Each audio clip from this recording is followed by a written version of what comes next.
La Corée du Sud est une nation qui captive le monde avec sa technologie de pointe, son industrie K-pop florissante et sa croissance économique remarquable. Cependant, derrière cette façade étincelante se cache une histoire moins souvent racontée. Que se passe-t-il lorsqu'une société s'efforce sans relâche d'atteindre la perfection ? Des niveaux de pauvreté chez les personnes âgées, choquants à une crise de santé mentale qui s'aggrave, la transformation rapide de la nation a eu un coût significatif, avec une nouvelle génération de femmes qui rejettent de plus en plus les rôles traditionnels. Les fondations du succès de la Corée du Sud pourraient-elles être insoutenables ? Rejoignez-nous pour plonger dans les luttes cachées et les vérités inexprimées derrière cette puissance moderne. La Corée du Sud peut être petite en taille, mais son influence mondiale est immense. Située à l'extrémité sud de la péninsule coréenne, elle relie l'Asie et le Japon avec un paysage riche en contrastes.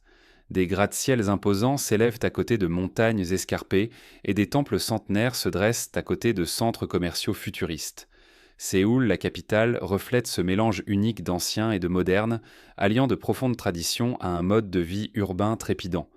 Pourtant, sous le succès poli du pays se cache un récit de lutte, de résilience et de progrès difficilement acquis.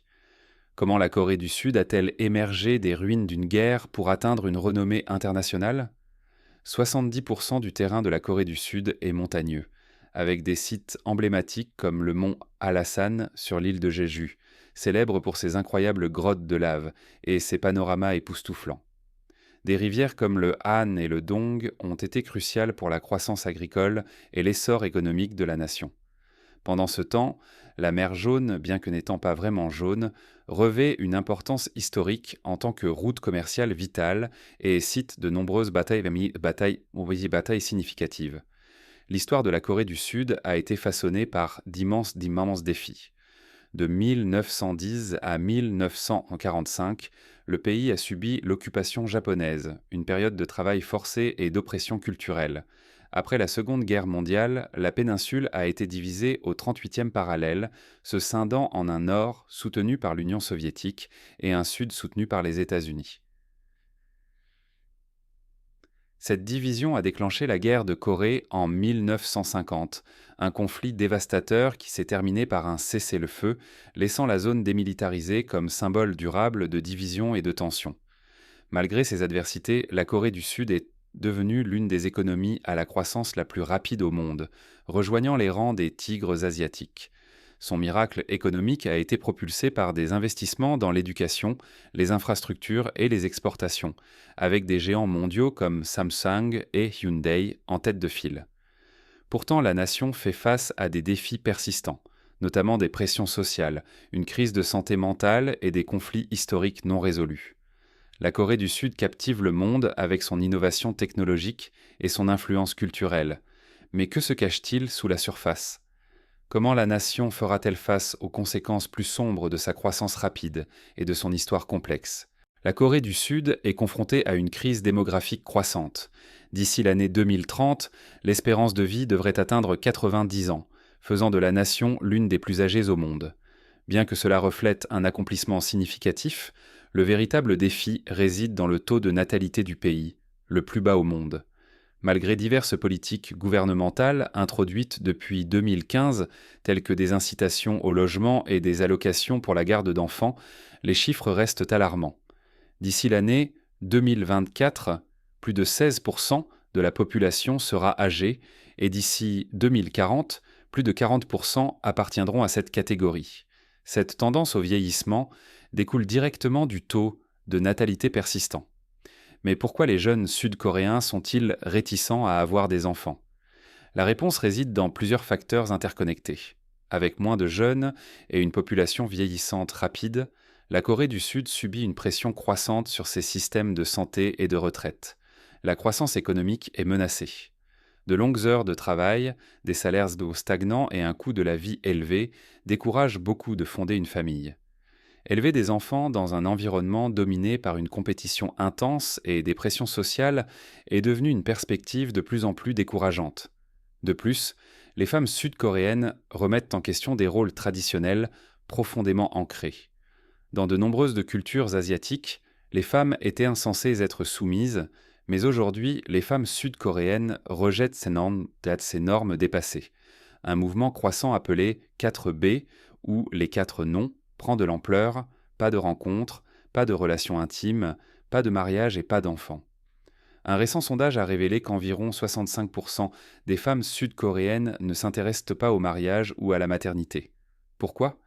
Beaucoup citent des taux de divorce élevés et la croyance que le mariage n'apporte que plus de défis. Le sexisme structurel reste un problème majeur. Par exemple, un politicien en vue a controversé en affirmant que les femmes entrant sur le marché du travail volaient des emplois aux hommes, contribuant au stress masculin et empêchant le mariage. Ces vues dépassées soulignent le fossé croissant entre les attentes traditionnelles et les réalités de la vie moderne. Alors que les femmes sud-coréennes s'éloignent des rôles familiaux traditionnels, le pays fait face à un avenir sombre avec des taux de mariage en chute libre et un taux de natalité encore plus bas. Cela a engendré une société de plus en plus désenchantée par le concept de famille. La question pressante est de savoir si la Corée du Sud peut s'attaquer à ces problèmes avant qu'il ne soit trop tard. Avant de continuer, j'ai une petite faveur à demander. Si vous appréciez ce contenu, merci d'activer la cloche de notification et de vous abonner à la chaîne.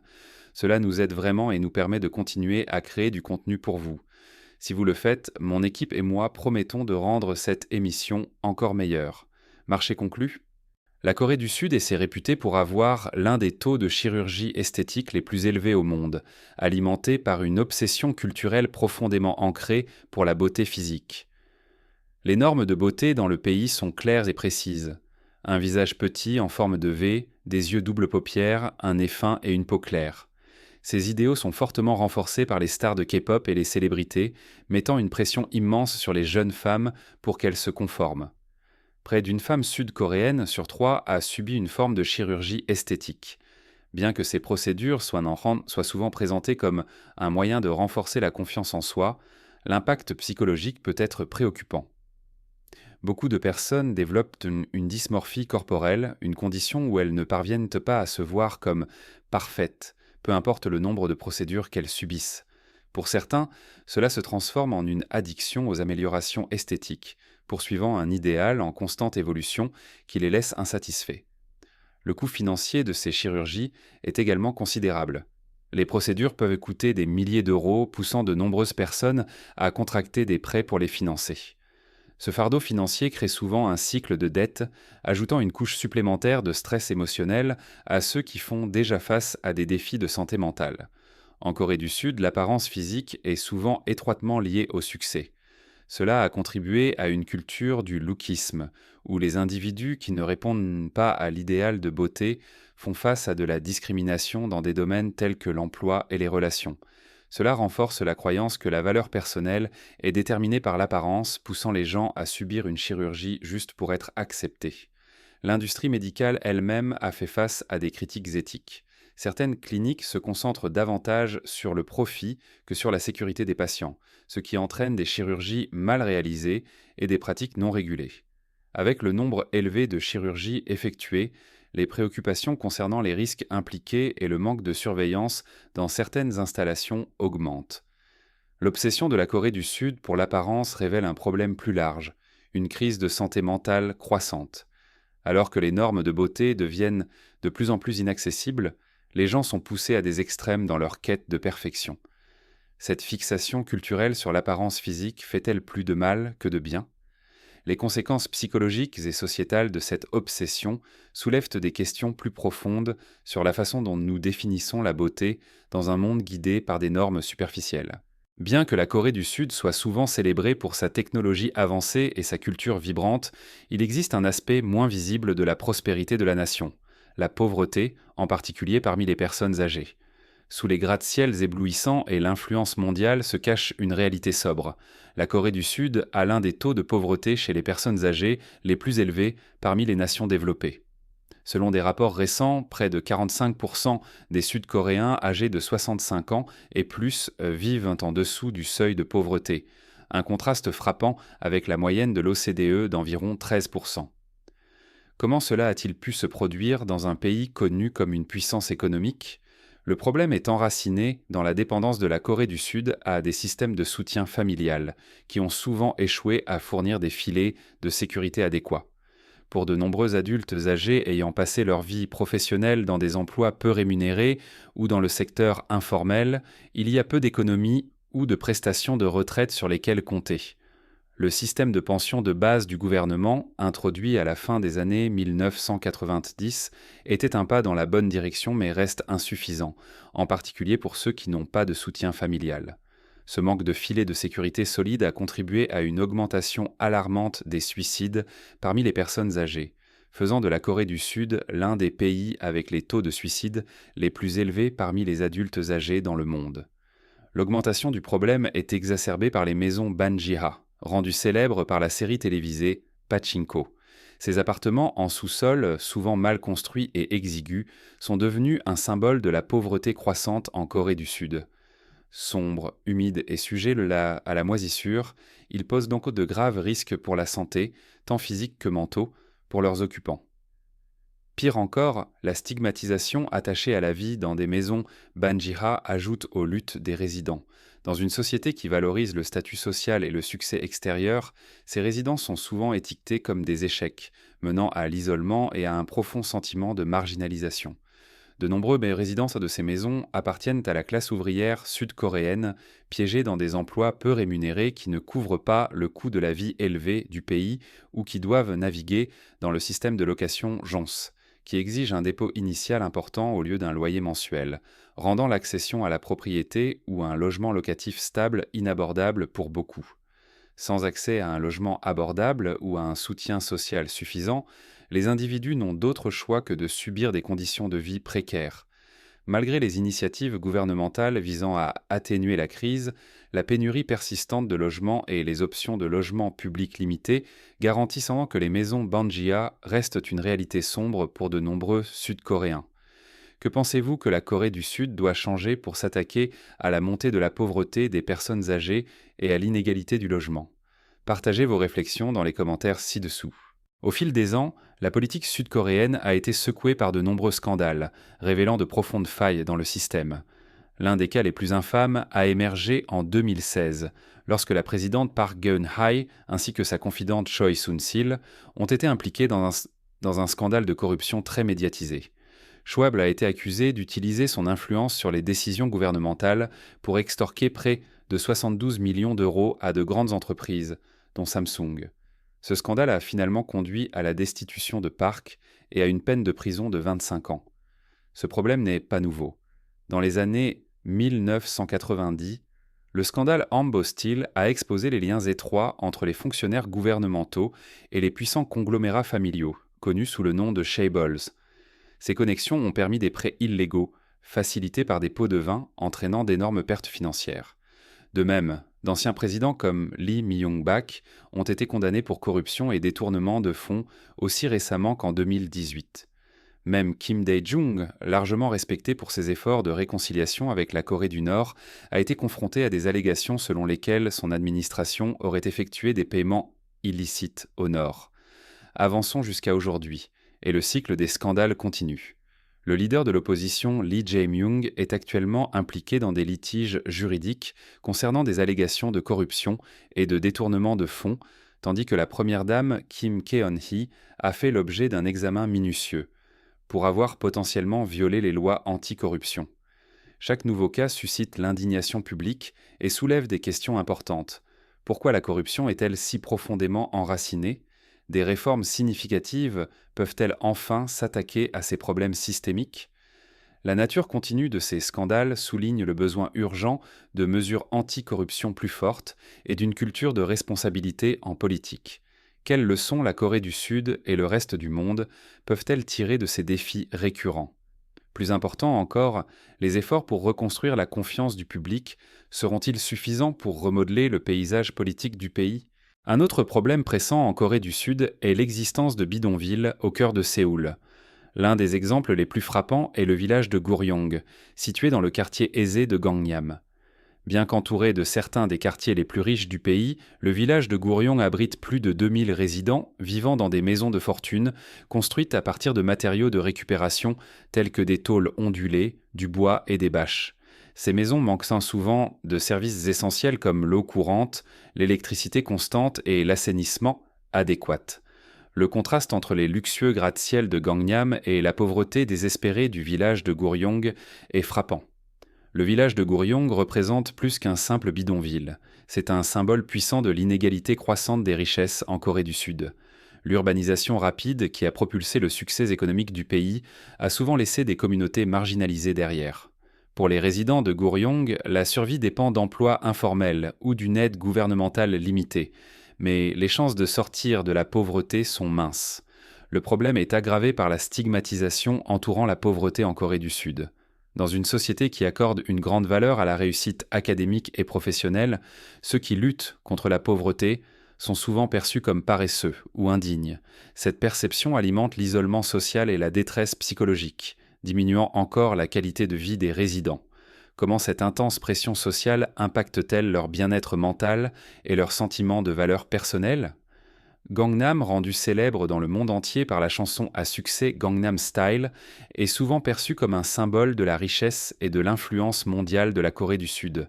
Cependant, à quelques pas de ces rues commerçantes de luxe et de ces modes de vie haut de gamme se trouvent les favelas de Gangnam, des communautés où les résidents vivent dans des abris de fortune avec peu ou pas d'accès aux infrastructures. Ces quartiers sont un rappel flagrant du paradoxe de Gangnam, où richesse extrême et pauvreté coexistent côte à côte. Sous l'image polie de l'économie florissante et du succès culturel de la Corée du Sud se cache une histoire plus profonde d'inégalités et de défis en matière de santé mentale, exposant les réalités plus sombres du développement rapide de la nation. La Corée du Sud est réputée pour son système éducatif rigoureux, souvent célébré pour sa capacité à produire des élèves de haut niveau. Cependant, sous cette réputation se cache une réalité troublante.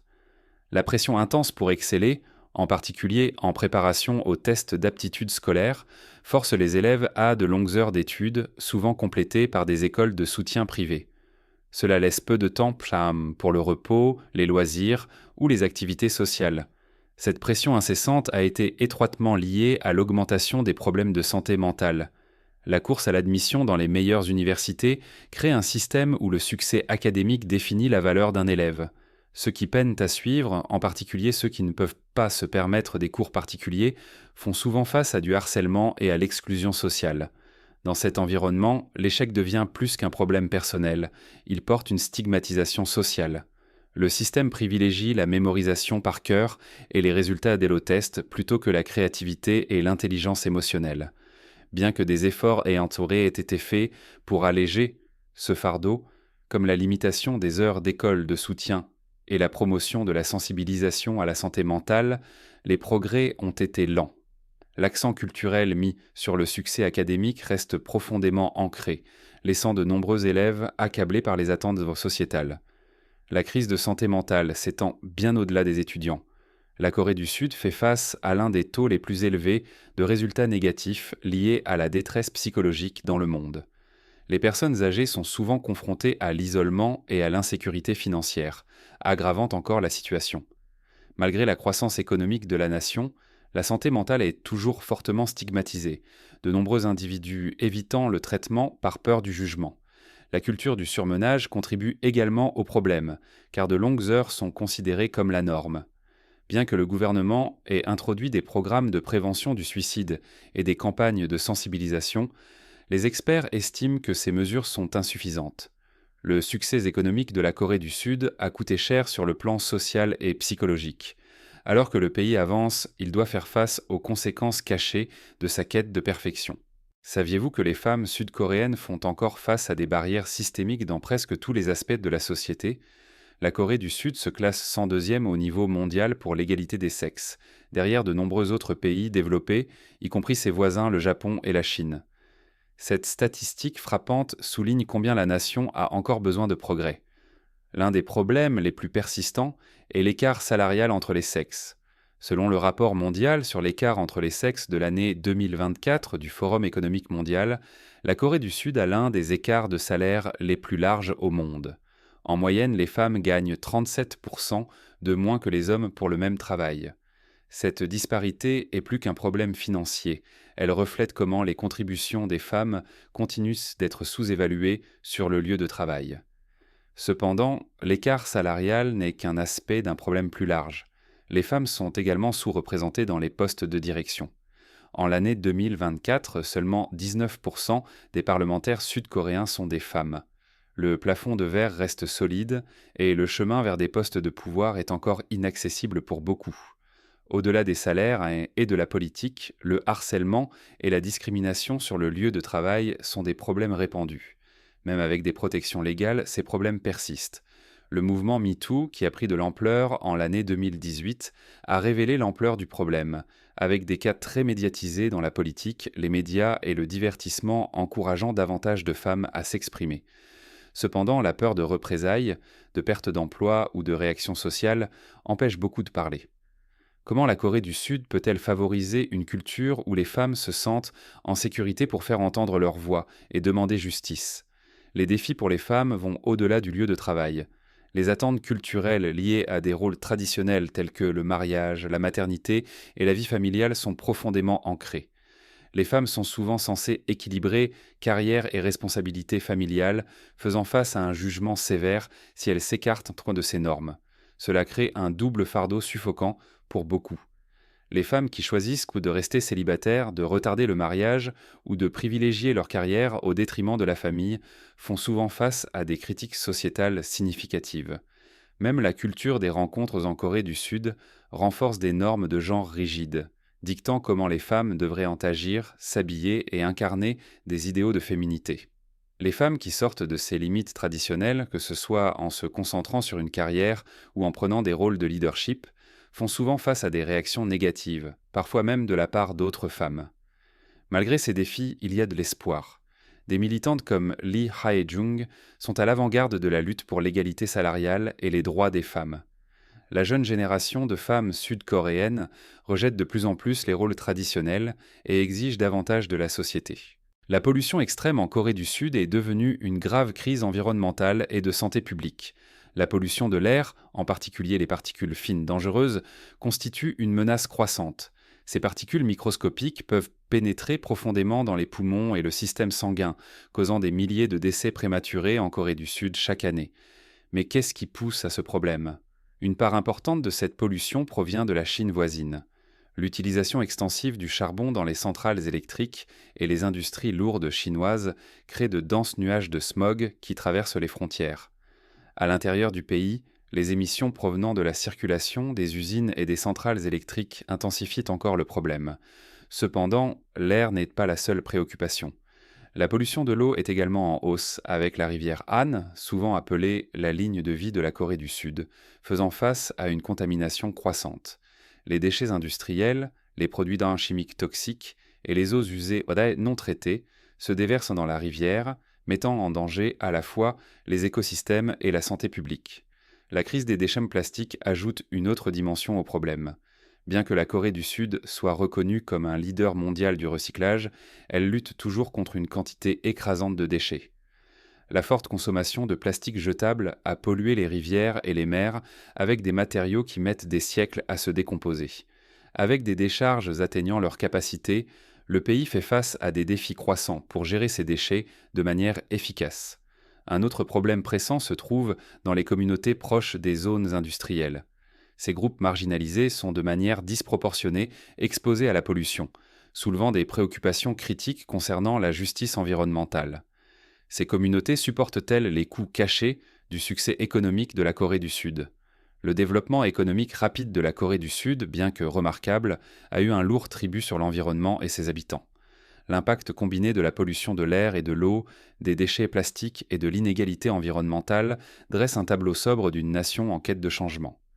Avec des réglementations plus strictes et un passage vers un développement durable, la Corée du Sud pourrait-elle commencer à s'attaquer à ces problèmes, ou le coût environnemental continuera-t-il à grimper ? Quelles mesures pensez-vous que la Corée du Sud devrait prendre pour inverser ces dégâts ? Partagez vos réflexions dans les commentaires ci-dessous. Et n'oubliez pas de vous abonner et de suivre la chaîne pour plus d'informations fascinantes. Les tensions sur la péninsule coréenne ont longtemps été un point focal de l'attention mondiale. Mais comment les relations entre la Corée du Nord et la Corée du Sud évoluent-elles de manière inattendue ? L'année 2024 a apporté des développements inhabituels qui soulevaient des questions intrigantes sur Aenin, sur l'avenir de cette dynamique fragile. L'une des provocations les plus étranges est venue de la Corée du Nord, qui a commencé à libérer des ballons remplis de déchets sur le territoire sud-coréen. Ces actions étaient en plus que de simples nuisances environnementales. Elles symbolisaient une guerre psychologique destinée à provoquer et à insulter. En réponse, la Corée du Sud a rétabli une pratique controversée qu'elle avait suspendue en 2018, les diffusions de propagande anti-nord-coréenne. Ces diffusions, transmises par des haut-parleurs le long de la frontière, incluaient Coin des Nouvelles Internationales ainsi que la musique K-pop mondialement reconnue de la Corée du Sud. Cependant, les provocations ne se sont pas arrêtées là. La Corée du Nord a également été accusée de perturber les signaux du système de positionnement global près de la frontière. Cette tactique a perturbé les opérations aériennes et maritimes, créant des risques significatifs pour la sécurité civile et soulevant des inquiétudes quant aux capacités croissantes de la Corée du Nord en matière de guerre électronique. Que révèlent ces tactiques sur les objectifs stratégiques plus larges du Nord et comment pourraient-elles façonner les interactions futures? Ces incidents signalent un éloignement des confrontations militaires traditionnelles vers des méthodes de provocation plus créatives et non conventionnelles. De telles tactiques rendent non seulement plus difficile le maintien de la stabilité, mais remettent également en question les approches établies en matière de sécurité sur la péninsule coréenne. Si vous avez aimé la vidéo d'aujourd'hui, n'hésitez pas à cliquer sur le bouton « J'aime » et n'oubliez pas de vous abonner à la chaîne. Votre soutien compte énormément pour nous. Cliquez sur la vidéo qui apparaît actuellement sur votre écran. Je suis sûr que ce contenu va vous plaire. Dites-nous en commentaire quel pays vous aimeriez voir présenté sur notre chaîne. Merci beaucoup d'avoir regardé et à très bientôt dans la prochaine vidéo. Nous sommes si heureux que vous soyez avec nous aujourd'hui. S'il vous plaît, laissez un commentaire, aimez la vidéo pour nous soutenir et abonnez-vous pour plus de vidéos. À bientôt.